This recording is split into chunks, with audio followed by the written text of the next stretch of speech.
আসুন আমরা রমজানের শেষ দশকের ফজিলত অনুসন্ধান করি। রমজানের শেষ 10 দিনে লাইলাতুল কদর অর্থাৎ মহিমান্বিত রাত লুকিয়ে আছে, যা হাজার মাসের ইবাদতের চেয়েও উত্তম। এই সময়ের সঠিক ব্যবহার করলে মহান আল্লাহর অশেষ রহমত ও মাগফিরাত লাভ করা যায়।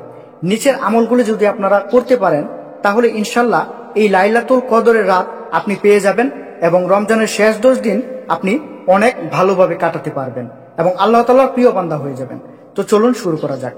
1 নম্বরে হচ্ছে ইতিকাফ করুন।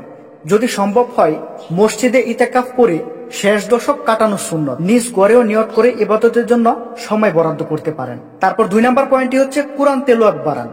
শেষ দশকে কুরআন নাজিল হয়েছে, বেশি বেশি তেলাওয়াত, তাফসির অধ্যয়ন ও আমলে পরিপূর্ণ করার চেষ্টা করুন। কুরআন তেলাওয়াত বেশি বেশি করুন, এতে আল্লাহ রাব্বুল আলামিন খুশি হয়ে যাবে। 3 নম্বর পয়েন্টটি হচ্ছে তাহাজ্জুদ ও নফল নামাজ বেশি বেশি করে পড়ুন।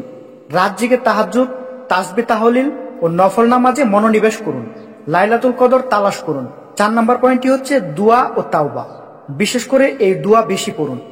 আল্লাহুম্মা ইন্নী আফওয়ান তুহিব্বুল আফওয়ান ফাফু আন্নী।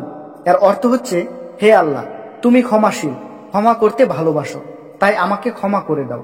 তারপর হচ্ছে সাদাকা ও খিদমত। গরিব দুঃখী আত্মীয় প্রতিবেশীর সাহায্যে এগিয়ে আসুন।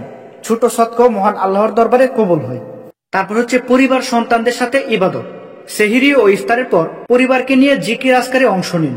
শিশুদের রমজানের শিক্ষা দিন। তারপর হচ্ছে মৃত্যু ও আখিরাতের স্মরণ। এই সময়ে গুনাহ মাফের সুযোগ কাজে লাগান। অতীতের ভুলগুলোর জন্য অনুশোচনা করুন। শেষ কথা, রমজানের শেষ মুহূর্তগুলো যেন বৃথা না যায়। এই বার্তা আপনার প্রিয়জনের সাথে শেয়ার করে সওয়াবের অংশীদার হয়ে যান। তো প্রিয় দর্শক, এই বার্তাটি এখন আমি আপনাদের যেই কথাগুলো বললাম, এই কথাগুলো আপনার প্রিয়জনদের সাথে শেয়ার করে সওয়াবের অংশীদার হন। যে ব্যক্তি কোনো ভালো কাজের দিকে নির্দেশ করে সে তার সওয়াবের অংশীদার হবে। সহিহ মুসলিম। তাই অবশ্যই ভিডিওটা বেশি বেশি শেয়ার করুন প্রিয়জনদের কাছে। প্রিয় দর্শক, সকলে ভালো থাকবেন, সুস্থ থাকবেন। আসসালামু আলাইকুম, আল্লাহ হাফেজ।